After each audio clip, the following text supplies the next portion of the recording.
이재명 대통령이 6.25 전쟁 발발 76주년을 앞두고 최전방 해병부대를 방문했습니다. 이 대통령은 직접 소총 실사격을 하고 장병들과 식사를 하며 우리 군을 세계적인 수준의 강군으로 탈바꿈시키겠다고 강조했습니다. 국방부가 미국 워싱턴 DC에서 한미 국방 방산 협력 컨퍼런스를 개최했습니다. 행사에선 한미 방산 협력과 AI, 유무인 복합 체계 등 첨단 분야 협력 심화 등에 대한 논의가 이뤄졌습니다. 육군이 호국보훈의 달을 맞아 6.25 전쟁 참전 용사를 육군 기록정보관리단에 초청했습니다. 96세의 호국 영웅은 전쟁 당시 상황을 기록한 원고를 부대에 기증하며 전우들의 희생을 기렸습니다. 시청자 여러분 그리고 국군장병 여러분 안녕하십니까? KFN 국방뉴스 시작합니다. 25일은 6.25 전쟁 발발 76주년입니다. 이재명 대통령은 24일 최전방 해병부대 방문을 시작으로 사흘간의 호국보훈 안보행보에 돌입했습니다. 군 최고 통수권자로서 굳건한 안보 의지를 행동으로 보여주겠다는 취지로 풀이됩니다. 김효진 기자의 보도입니다. 이재명 대통령이 K2 소총의 방아쇠를 당깁니다. 10발의 총탄이 0점 표적지에 그대로 명중합니다. 이어 K15 경기관총으로 15발의 실탄 사격까지 거침없이 소화합니다. 이번엔 K9A1 자주포에 탑승해 K6 중기관총을 직접 조준하며 최전방 화력태세를 살핍니다. 6.25 전쟁 주간과 호국보훈의 달을 맞아 전격적으로 이뤄진 최전방 해병대 부대 방문 현장입니다. 대통령이 최전방에서 직접 실사격에 나선 건 서북도서 방해태세를 확고히 다지고 강한 군사력을 바탕으로 압도적인 안보 대비 태세를 각인시키겠다는 의지로 읽힙니다.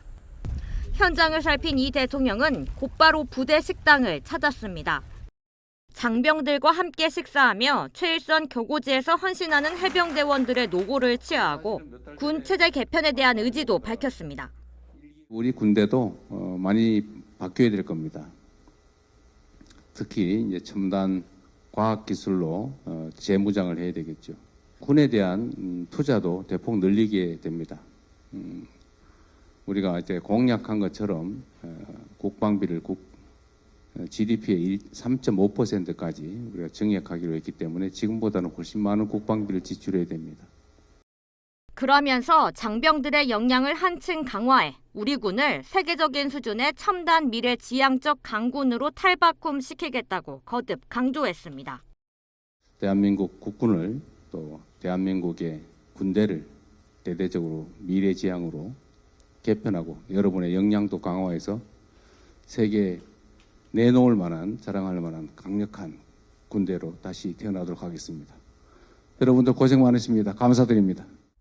이번 최전방 부대 방문을 시작으로 본격적인 안보 행보에 나선 이 대통령은 25일 6.25 전쟁 76주년 기념식에 참석한 뒤 모레는 미래신 안보 혁신기업 육성 전략회의를 주재할 계획입니다.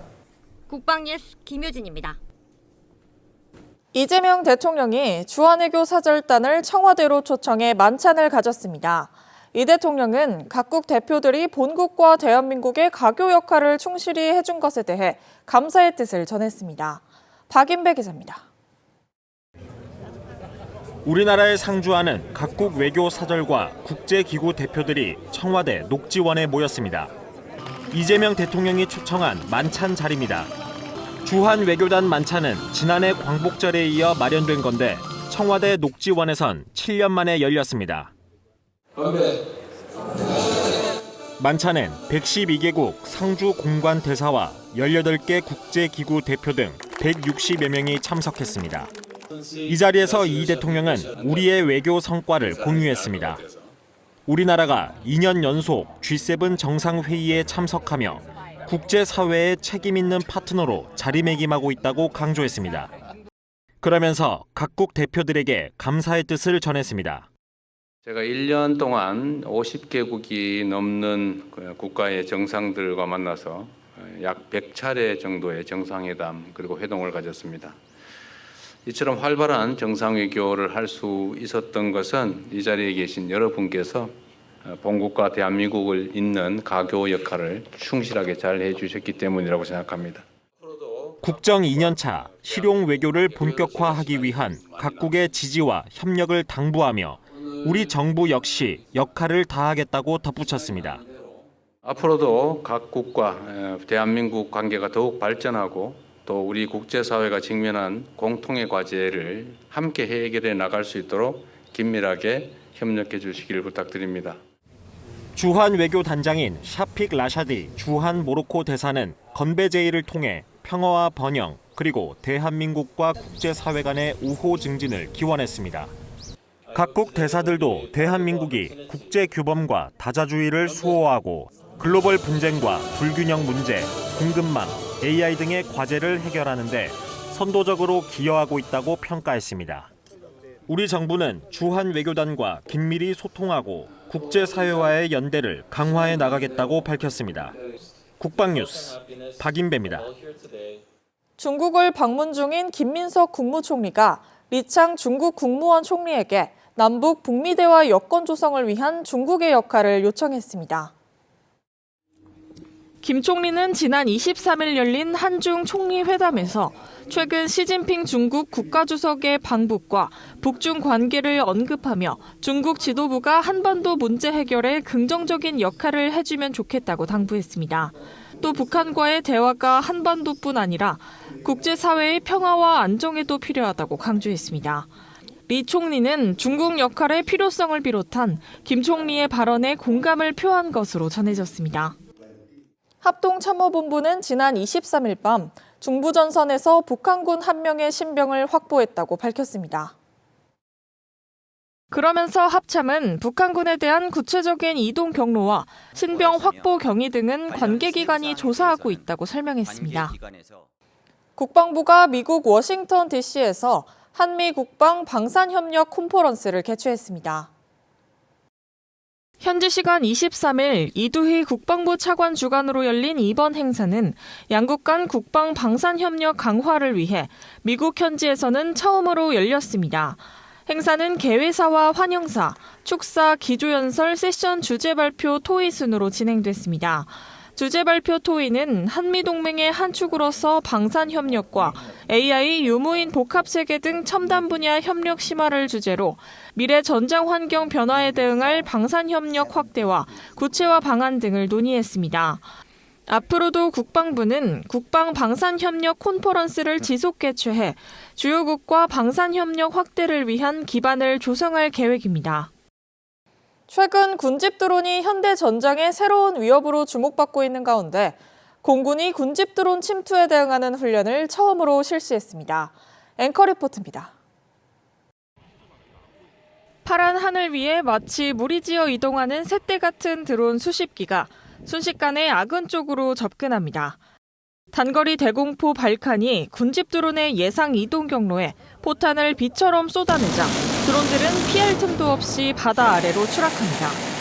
공군 미사일 방어 사령부는 지난 23일 서해 훈련장에서 군집 드론 침투 대응 훈련을 처음으로 실시했습니다.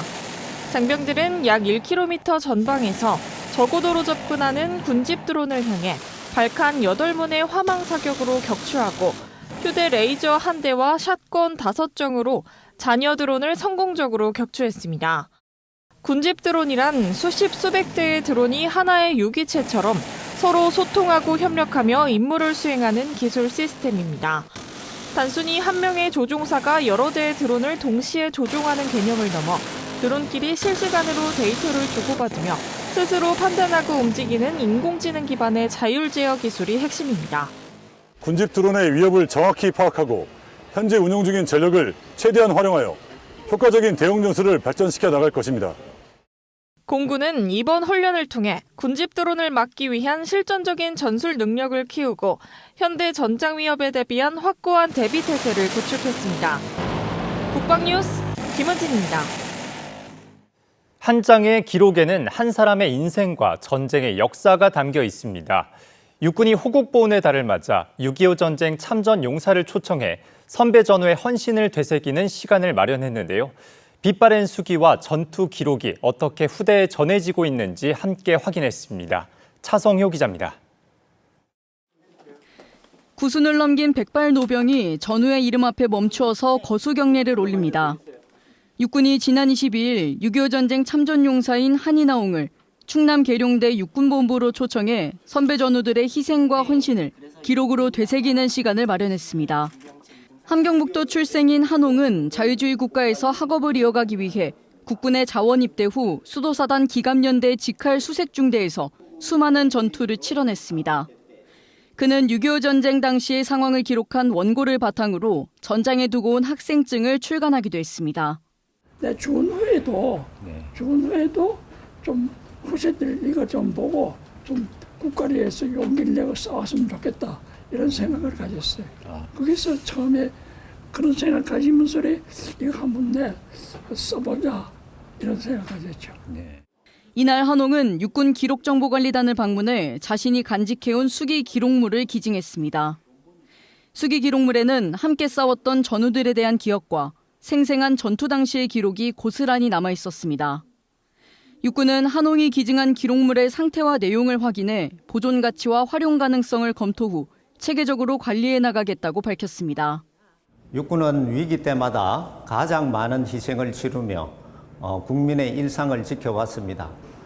선배 전우분들의 희생과 헌신이 담겨있는 6.25 전쟁 기록물은 국가문화유산입니다. 이 문화유산을 안전하게 보존을 해서 후대에 계승하도록 하겠습니다. 한옹은 이날 자신이 참전한 마지막 전투인 산두곡산 전투 관련 기록도 살펴봤습니다. 산두곡산과 향로봉 일대는 동부전선의 대표적인 격전지로 당시 수도사단은 적의 8차례 반격을 막아내며 유엔에 보고되기도 했습니다. 이어 육군 명예의 전당을 방문한 그는 당시 전투에서 함께 싸우다 한옹을 대신해 전사한 김병칠 2등 상사의 이름을 확인한 뒤 한동안 어루만지며 그를 추억했습니다. 김 사장님 참 용감했어. 당신 그 정신을 좀 후배들한테도 알려줬으면 좋겠다. 이제 이런 생각을 가졌어요. 원래 그분이 참 수색대에서는 훌륭한 사람이었습니다. 육군은 호국 영웅을 끝까지 찾아 예우하는 일이 오늘의 육군이 이어가야 할 책임이라며 6.25 전쟁 무공훈장 찾아주기 사업과 나라사랑 보금자리 운동 등을 지속 추진해 나가겠다고 밝혔습니다. 이번 초청 행사는 참전용사의 기억과 육군의 기록이 만나는 자리였습니다. 한이나옹이 간직해온 전장의 기억은 선배의 희생을 어떻게 기억하고 계승해야 하는지를 되새기게 했습니다. 국방뉴스 차성유입니다. 6.25 전쟁 발발 76주년을 맞아 국방홍보원 KFN-TV가 특별 다큐멘터리 운명을 바꾼 6.1 한강선 방어전투를 선보입니다. 다큐멘터리는 한강선 방어전투의 역사적 의미와 치열한 전투 과정을 조명했습니다. 안재현 기자입니다. 6.25 전쟁 발발로부터 3일 만에 함락된 서울. 한강 이남으로 급히 철수한 국군은 전력의 열세 속에서도 한강 이남을 새로운 방어선으로 삼아 북한군을 막기 위한 사투를 벌였습니다. 국방홍보원이 KFN 스페셜 운명을 바꾼 6.1 한강선 방어전투를 통해 당시에 긴박했던 전황과 전투 과정을 집중 조명합니다. 김서구 상병과 육군 3사관학교 박동희 중령이 출연해 한강선 방어전투의 배경과 의미를 쉽게 풀어 설명합니다. 특히 기록 영상과 사진, 작전 상황도는 물론 AI 기술로 재현한 영상까지 더해 시청자의 이해를 높였습니다. 당시 현장에 있었던 참전용사 김구현 용사와 박경석 예비역 중장의 생생한 증언도 담겼습니다. 이들의 헌신 덕분에 국군은 6일 동안 한강선을 사수하며 북한군의 남진을 지연시켰고 전선 재정비와 후속 방어 작전을 위한 소중한 시간을 확보했습니다. 또한 미 지상군 투입과 유엔군 참전에 중요한 여건을 제공했으며 이후 낙동강 전선 구축과 인천 상륙 작전으로 이어졌습니다. 이 모든 것을 가능하게 한 한강선 방어전투를 다룬 특별 다큐멘터리는 오는 25일 오전 9시 KFN을 통해 방영됩니다. 국방뉴스 안재현입니다. 호국보훈의 달을 맞아 육군 모범 장병들이 프로야구 경기장에서 시구부터 시타와 시포, 심판 역할을 맡으며 국민과 만났습니다. 지난 23일 잠실 야구장에서 열린 LG와 삼성의 경기에는 JSA 경비대대 소대장인 임동욱 중위와 드론 운용 전문가 최원석 상사, 그리고 육군 15사단에서 함께 복무 중인 부자군인 이명수 준위와 이규석 하사가 그라운드에 올랐습니다. 이날 행사에는 전방 지역 초급 간부 80여 명도 초청돼 경기를 관람했습니다. 육군은 6월 한 달간 KBO와 각 구단의 협조를 받아 모두 7차례에 걸쳐 장병 시구 시타와 초청 관람 행사를 진행하고 있습니다. 방산기업의 수출 절차를 간소화하는 방위사업법과 국방과학기술혁신촉진법 시행령 개정안이 지난 23일 국무회의를 통과해 다음 달 1일부터 시행됩니다. 개정안에 따라 수출 방산물자의 정비용 수리 부속에 대한 수출 허가 면제 기간이 2년에서 5년으로 늘어납니다. 또 기술 이전 계약 승인 기간은 2달에서 1달로 단축되고 동일 사용자에게 수리 부속품을 다시 수출할 때는 기술 이전 계약 승인 절차가 생략됩니다. 방위사업청은 이번 개정으로 방산기업의 수출 경쟁력과 수출 무기 체계에 대한 후속 군수 지원 역량이 강화될 것으로 기대했습니다. 우주가 국가안보의 핵심 영역으로 떠오르면서 군사 우주력 강화의 중요성이 더욱 커지고 있습니다. 합동참모본부가 관련 전문가들과 함께 미래 군사 우주력 발전 방향을 모색하는 심포지엄을 개최했습니다. 신소진 기자입니다. 위성체와 발사체, 위성 영상과 우주 감시 기술까지 국내 우주 기업들의 첨단 기술이 한자리에 모였습니다. 심포지엄과 함께 열린 전시회에서는 최신 우주 기술과 군사적 활용 가능성을 선보이며 민군 우주 협력의 미래를 제시했습니다. 이어 열린 본행사에서는 군과 국회, 정부, 산업계, 학계, 연구기관 전문가들이 참석해 미래 군사 우주력 발전 방향을 논의했습니다. 우주 영역은 국가 안보에 살이 걸린 전략 공간 동시에 전쟁의 승패를 결정짓는 핵심 전장으로 구상했습니다. 이번 심포지엄이 우리 군이 우주 강군으로 도약하기 위한 구체적인 해법을 도출하는 디딤돌이 되기를 기대합니다.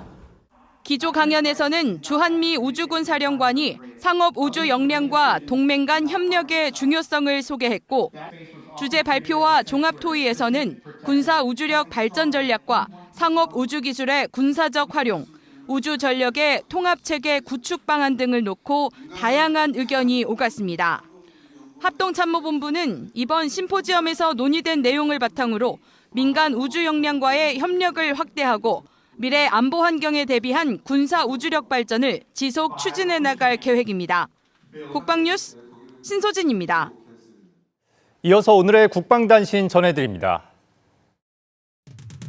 해병대 사령부가 박세영 선임 헌법연구관을 초청해 헌법과 군인의 의무를 주제로 초빙 강연을 실시했습니다.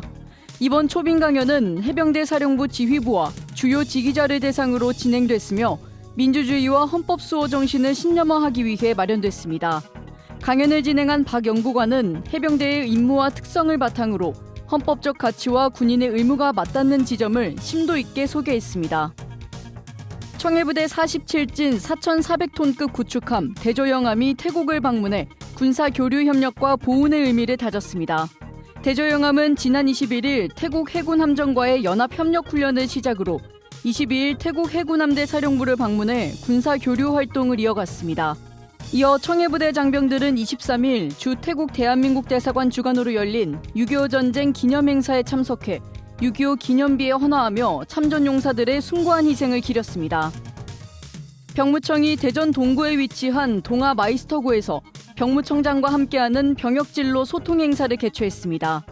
이번 행사는 직업계고 학생들이 군 복무 중에도 전공과 자격을 이어갈 수 있도록 돕고 병역에 대한 맞춤형 정보를 제공하기 위해 마련됐습니다.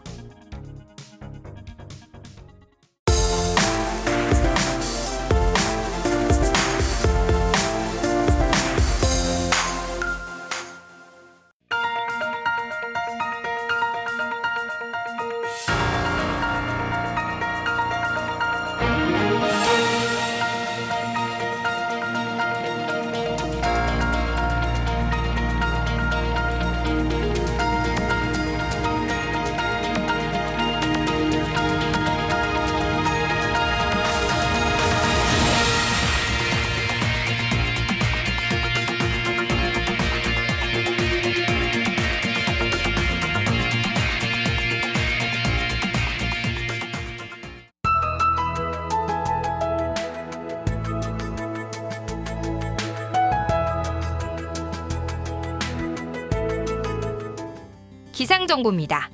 이번 주는 심한 더위 없이 활동하기 무난한 날들이 이어지고 있습니다. 오늘 중서부 지방은 맑겠지만 그 밖의 지역은 하늘빛이 흐리고 비가 오고 있습니다. 자세한 날씨 알아보겠습니다. 내일 예보입니다. 내일 오후부터는 전국 곳곳에 돌풍과 벼락을 동반한 강한 소나기가 쏟아질 전망입니다. 안전사고에 각별히 유의하시기 바랍니다. 내일 아침 최저기온은 서울 19도, 원주는 15도로 예상되며 한낮 최고기온은 서울 28도, 부산은 26도로 예상됩니다. 주간 기상 전망입니다. 이번 주는 대체로 맑은 가운데 대기 불안으로 오후 한때 소나기가 내리는 곳이 있겠으니 안전에 유의하시기 바랍니다. 이상 공군 기상단 제공 기상정보였습니다. 이것으로 KFN 국방뉴스를 마칩니다. 시청해주신 여러분 고맙습니다.